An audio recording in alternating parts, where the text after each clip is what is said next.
welcome back to my channel Bindus Academy. Learn today, lead tomorrow. In our previous business studies class, we discussed about the objectives of management and functions of management. In this session, we discuss about management is an art, science and profession.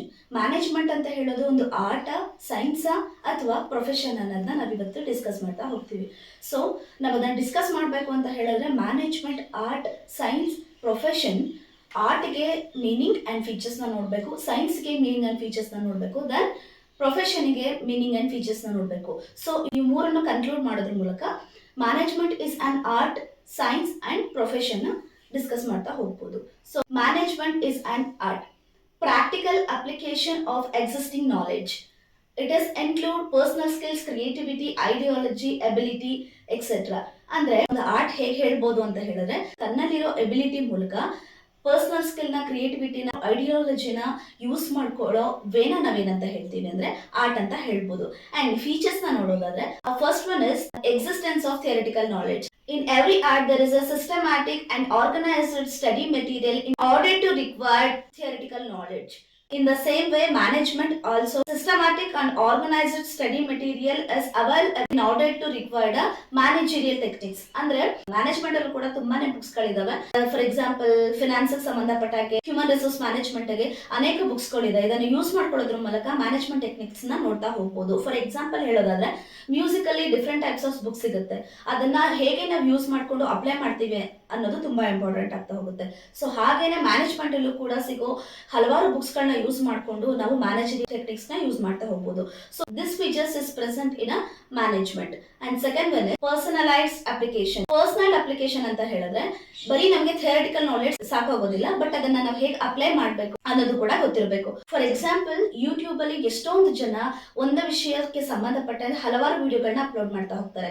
ಅದರಲ್ಲಿ ಅವರು ಎಲ್ಲರೂ ಮಾಡೋದು ಒಂದೇ content ಆಗಿದ್ರು ಅವರು ಅದರಲ್ಲಿ use ಮಾಡೋ personal skills ಆಗಿರ್ಬೋದು, ಕ್ರಿಯೇಟಿವಿಟಿ, ಐಡಿಯಾಲಜಿ ಎಲ್ಲಾನು ಯೂಸ್ ಮಾಡ್ಕೊಂಡು ಅವರು ಆ ವಿಡಿಯೋನ ಮಾಡ್ಬೇಕಾಗುತ್ತೆ. ಸೊ ಹಾಗಾಗಿ the management also the same manner the manager adapted his personal skills, creativity, ಐಡಿಯಾಲಜಿನ ಯೂಸ್ ಮಾಡ್ಕೊಳ್ಳೋದ್ರ ಮೂಲಕ ಒಂದು ಪ್ರಾಪರ್ ಆಗಿರೋ ಮ್ಯಾನೇಜ್ಮೆಂಟ್ ಸಿಸ್ಟಮ್ ನ ಮಾಡ್ತಾ ಹೋಗ್ಬೋದು.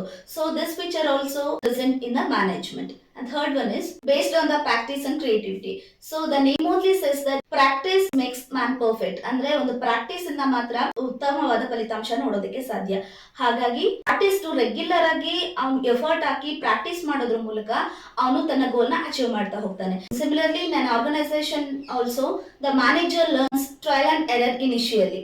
ಹಾಗಾಗಿ ಫಾರ್ ಎಕ್ಸಾಂಪಲ್ ನಿಮ್ಗೆ ಹೇಳ್ಬೇಕು ಅಂತ ಹೇಳಿದ್ರೆ ಡ್ಯಾನ್ಸ್ ಇರ್ಬೋದು, ಮ್ಯೂಸಿಕ್ ಇರ್ಬೋದು, ಏನ್ ನಾವು ಕಲಿತಾ ಹೋಗ್ತೀವಿ ಅದರಲ್ಲಿ ಎಷ್ಟು ನಾವು ಎಫರ್ಟ್ ಹಾಕಿ ಎಷ್ಟು ಪ್ರಾಕ್ಟೀಸ್ ನ ಮಾಡ್ತಾ ಹೋಗ್ತೀವಿ ಅದ್ರ ಮೂಲಕ ನಾವು ರಿಸಲ್ಟ್ ನ ಕಂಡ್ಕೋಬಹುದು. In management also there is so many books available in market. ಅದನ್ನ ಯೂಸ್ ಮಾಡ್ಕೊಳ್ಳೋದ್ರ ಮೂಲಕ ಕಂಟಿನ್ಯೂಸ್ ಪ್ರೋಸೆಸ್ ಇಂದ ಫೇರ್ ಪ್ರಾಕ್ಟೀಸ್ ಇಂದ ನಾವು ನಮ್ಮ ಗುರಿನ ಅಚೀವ್ ಮಾಡ್ತಾ ಹೋಗ್ಬೋದು. This feature also present in management. And second one is management as a science. Management is a science, a specific field and experiments. ಇದರಲ್ಲಿ ಸ್ಪೆಸಿಫಿಕ್ ಫೀಲ್ಡ್ ಮತ್ತು ಸ್ಪೆಸಿಫಿಕ್ ಎಕ್ಸ್ಪೆರಿಮೆಂಟ್ಸ್ ಮೂಲಕ ಸೈನ್ಸ್ಗೆ ಸಂಬಂಧಪಟ್ಟಂತೆ ಮ್ಯಾನೇಜ್ಮೆಂಟ್ ನ ಇದ್ರಲ್ಲಿ ಕನ್ವೆ ಆಗುತ್ತೆ ಅನ್ನೋದನ್ನ ನೋಡ್ತಾ ಹೋಗ್ತಾರೆ.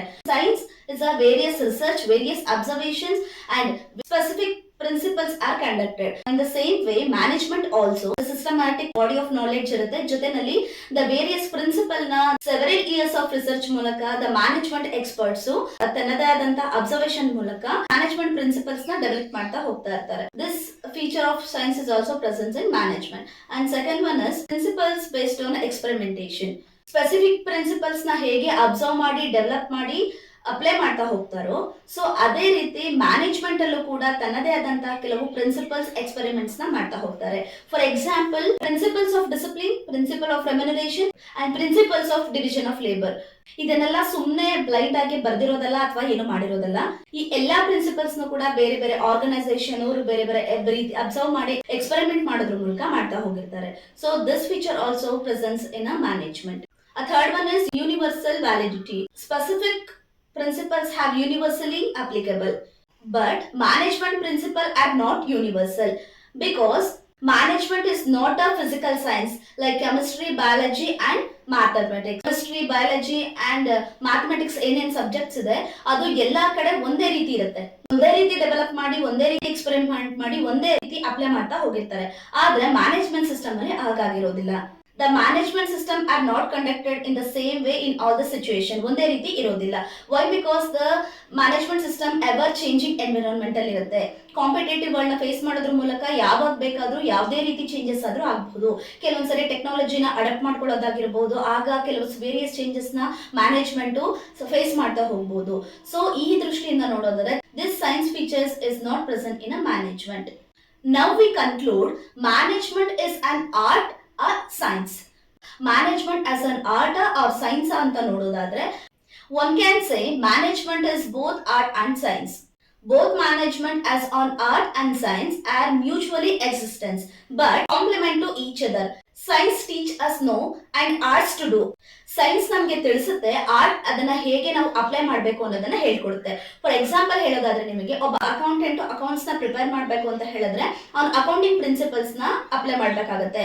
ಅಕೌಂಟಿಂಗ್ ಪ್ರಿನ್ಸಿಪಲ್ಸ್ ನ ತಿಳ್ಕೊಳ್ಳೋದು ಸೈನ್ಸ್ ಆದ್ರೆ ಅದನ್ನ ಹೇಗೆ ಅಪ್ಲೈ ಮಾಡಬೇಕು ಅನ್ನೋದು ಆರ್ಟ್ಸ್ ಆಗ್ತಾ ಹೋಗುತ್ತೆ. So management can regarded both arts and science.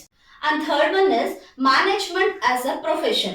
It is the art of coordination and administration of workforce to conduct a target. Features of profession. First one is well-defined body of knowledge. Every profession there is a specific knowledge and specific profession which helps to professionals gains the knowledge to that profession, which means all professions is based on the well body of knowledge that can be acquired through practice. Number of institutions are established to provide education to the management. Profession ಗೆ ತನ್ನದೇ ಆದಂತಹ specialisation ಏನೇನೆಲ್ಲ ಇರುತ್ತೆ, so ಅದೇ ರೀತಿ management ಗೂ ಕೂಡ ತನ್ನದೇ ಆದಂತಹ ಇನ್ಸ್ಟಿಟ್ಯೂಷನ್ಸ್ ಇರುತ್ತೆ. ಮ್ಯಾನೇಜ್ಮೆಂಟ್ ಡೆವಲಪ್ಮೆಂಟ್ ಗೆ ಬೇಕಾದಂತಹ ಸ್ಪೆಷಲೈಸೇಷನ್ ಇರುತ್ತೆ. Second one is restricted entry. ನಾವು ಡಾಕ್ಟರ್ ಆಗಿ ಪ್ರಾಕ್ಟೀಸ್ ಮಾಡಬೇಕು ಅಂತ ಹೇಳಿದ್ರೆ ನಾವು MBBS ಡಿಗ್ರಿನ ತಗೊಂಡಿರ್ಬೇಕು. But in order to become a manager there is no specific requirement of educational qualification. Anyone can become a manager. ಅಂದ್ರೆ ಒಂದು ಡಾಕ್ಟರ್ ಆಗಬೇಕು ಅಂದ್ರೆ MBBS ಡಿಗ್ರಿನ ಹೇಗೆ ಪಡ್ಕೊಂಡಿರ್ಬೇಕು, ಆದ್ರೆ ಮ್ಯಾನೇಜರ್ ಆಗಬೇಕು ಅಂತ ಹೇಳಿದ್ರೆ ಯಾವುದೇ ರೀತಿ ಸ್ಪೆಸಿಫಿಕ್ ರಿಕ್ವೈರ್ಮೆಂಟ್ ಅವಶ್ಯಕತೆ ಇರೋದಿಲ್ಲ. ಆದ್ರೆ ಈಗ ನವಡೇಸ್ ಏನ್ ಮಾಡಿದ್ದಾರೆ, ಒಬ್ಬ ಮ್ಯಾನೇಜರ್ ನ ಒಂದು ಕಂಪನಿಗೆ ಅಪಾಯಿಂಟ್ ಮಾಡ್ಕೋಬೇಕು ಅಂತ ಹೇಳಿದ್ರೆ ಆತ MBA ಡಿಗ್ರಿನಾದ್ರೂ ಪಡ್ಕೊಂಡಿರ್ಬೇಕು. So this feature cannot be present in management. A third one is professionals association. ಪ್ರತಿಯೊಬ್ಬ ಪ್ರೊಫೆಷನಲ್ಸ್ಗೂ ತನ್ನದೇ ಆದಂತಹ ಅಸೋಸಿಯೇಷನ್ ಇರುತ್ತೆ. ಫಾರ್ ಎಕ್ಸಾಂಪಲ್ ಡಾಕ್ಟರ್ ಆಗಿ ಪ್ರಾಕ್ಟೀಸ್ ಮಾಡಬೇಕು ಅಂತ ಹೇಳಿದ್ರೆ ಮೆಡಿಕಲ್ ಕೌನ್ಸಿಲ್ ಆಫ್ ಇಂಡಿಯಾಗೆ ರಿಜಿಸ್ಟರ್ ಆಗಿರ್ಬೇಕು. ದೆನ್ ಲಾಯರ್ ಆಗಿ ಅವರು ಪ್ರಾಕ್ಟೀಸ್ ಮಾಡ್ತಿದ್ದಾರೆ ಅಂದ್ರೆ ಬಾರ್ ಕೌನ್ಸಿಲ್ ಆಫ್ ಇಂಡಿಯಾಗೆ ಅವರು ರಿಜಿಸ್ಟರ್ ಆಗಿರ್ಬೇಕು. ಅದೇ ರೀತಿ ಮ್ಯಾನೇಜ್ಮೆಂಟ್ ಇಲ್ಲೂ ಕೂಡ AIMA all India management association ಏನಿದೆ, ಮ್ಯಾನೇಜ್ಮೆಂಟ್ ಕೂಡ ಅದಕ್ಕೆ ರಿಜಿಸ್ಟರ್ ಆಗಬೇಕು ಅನ್ನೋ ಯಾವುದೇ ರೀತಿ ಲೀಗಲ್ ರಿಸ್ಟ್ರಿಕ್ಷನ್ ಇರೋದಿಲ್ಲ. So this feature cannot be present in a management. And fourth one is existence of ethical code. For every professionals, the set of ethical code which has to be followed by every professional in the management also follow some rules and regulations, code of conduct and ethic to frame the management system, which are framed by the association of AIMA, All India Management Association. It is not legally compulsory for all the manager to get themselves registered with the AIMA and apply by the AIMA. ಕಾನೂನಾತ್ಮಕವಾಗಿ follow ಮಾಡಬೇಕು ಅನ್ನೋ ಯಾವುದೇ ರೀತಿ legal restrictions ಇರೋದಿಲ್ಲ. So that's why this feature can not present in a management. And fifth and last point is social or service motive. The main objective of every profession is render services his client with dedication.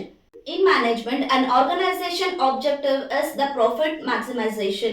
Profit maximization is not a sole of objective of organization, which means in order to survive at a longer period of time and face the competitive world. ಇದರಲ್ಲಿ organisational main objective ಏನಾಗಿರುತ್ತೆ ಅಂತ ಹೇಳಿದ್ರೆ ತನ್ನ ಗೋಲ್ ನ achieve ಮಾಡೋದಕ್ಕಾಗಿರುತ್ತೆ. ಅದೇ present nowadays ಅಲ್ಲಿ ಅದು ಸೋಲ್ objective ಆಗಿ ಕೆಲಸ ಮಾಡ್ತಾ ಇಲ್ಲ. ಪ್ರಾಫಿಟ್ ಮ್ಯಾಕ್ಸಿಮೈಸೇಷನ್ ಜೊತೆನಲ್ಲಿ ಒಂದು ಸಂಸ್ಥೆ ಅಂದ್ರೆ ಒಂದು organisation longer period of time ಉಳ್ಕೋಬೇಕು, ಕಾಂಪಿಟೇಷನ್ ಫೇಸ್ ಮಾಡಬೇಕು, ದೆನ್ ಸರ್ವೈವ್ ಆಗಬೇಕು, ಗ್ರೋತ್ ಆಗಬೇಕು ಅನ್ನೋ ಒಂದು ಆಬ್ಜೆಕ್ಟಿವ್ ಅಥವಾ ಒಂದು ಗೋಲ್ ನ ಸೆಟ್ ಮಾಡ್ಕೊಂಡಿರ್ತಾರೆ. And also organisation provide some contribution towards the society. So ಅದು ಹೇಗೆ ಅಂತ ಹೇಳಿದ್ರೆ ಕ್ವಾಲಿಟೇಟಿವ್ ಗೂಡ್ಸ್ ಅಂಡ್ ಸರ್ವಿಸಸ್ ನ ಸೊಸೈಟಿಗೆ ಪ್ರೊವೈಡ್ ಮಾಡೋದಾಗಿರ್ಬೋದು, ಗುಡ್ ಅಂಡ್ ಹೆಲ್ದಿ ಎನ್ವಿರಾನ್ಮೆಂಟ್ ನ ಪ್ರೊವೈಡ್ ಮಾಡೋದಾಗಿರ್ಬೋದು, ಅಥವಾ ಎಕೋ ಫ್ರೆಂಡ್ಲಿ ಪ್ರಾಡಕ್ಟ್ಸ್ ನ ಮ್ಯಾನುಫ್ಯಾಕ್ಚರಿಂಗ್ ಮಾಡಬಹುದಾಗಿರ್ಬೋದು. ಸೊ ಎಲ್ಲಾದ್ರೂ ಮಾಡೋದ್ರ ಮೂಲಕ ತನ್ನ ಗೋಲ್ ಅಚೀವ್ ಮಾಡೋದು ಜೊತೆಗೆ ಪ್ರಾಫಿಟ್ ಮ್ಯಾಕ್ಸಿಮೈಸೇಷನ್ ಕೂಡ ಆಗ್ತಾ ಹೋಗುತ್ತೆ. ಆದ್ರೆ ಆರ್ಗನೈಸೇಷನ್ ಫಸ್ಟ್ ಪ್ರಿಫರೆನ್ಸ್ ಕೊಡೋದು ತನ್ನ ಪ್ರಾಫಿಟ್ ಮ್ಯಾಕ್ಸಿಮೈಸೇಷನ್, ಸೆಕೆಂಡ್ ಪ್ರಿಫರೆನ್ಸ್ ನ ಅದು ಸೋಷಿಯಲ್ ಸರ್ವಿಸ್ ಗೆ ಕೊಡ್ತಾ ಹೋಗುತ್ತೆ. ಆದ್ರೆ ಒಬ್ಬ ಲಾಯರ್ಗೆ ತನ್ನ ಕ್ಲೈಂಟ್ ಗೆ ನ್ಯಾಯಯುತವಾದ ಜಸ್ಟಿಸ್ ನ ಕೊಡಿಸೋದಾಗಿರುತ್ತೆ. So that's why this feature can not present in a management. ಎಲ್ಲಾ ಫೀಚರ್ಸ್ ನ ನೋಡಿ ಹೇಳೋದಾದ್ರೆ management is an art and science and also a profession. So this is about today's class. ಈ ಕ್ಲಾಸ್ ಹೇಗಿತ್ತು ಅನ್ನೋದನ್ನ ನನಗೆ ಕಮೆಂಟ್ ಮಾಡೋದ್ರ ಮೂಲಕ ತಿಳಿಸಿ. ನಮ್ಮ ಚಾನೆಲ್ನ ಸಬ್ಸ್ಕ್ರೈಬ್ ಮಾಡಿ, ಶೇರ್ ಮಾಡಿ, ಲೈಕ್ ಮಾಡಿ. ಮುಂದಿನ ವಿಡಿಯೋದಲ್ಲಿ ನಾನು ನಿಮಗೆ ಸಿಗ್ತೀನಿ. Thank you.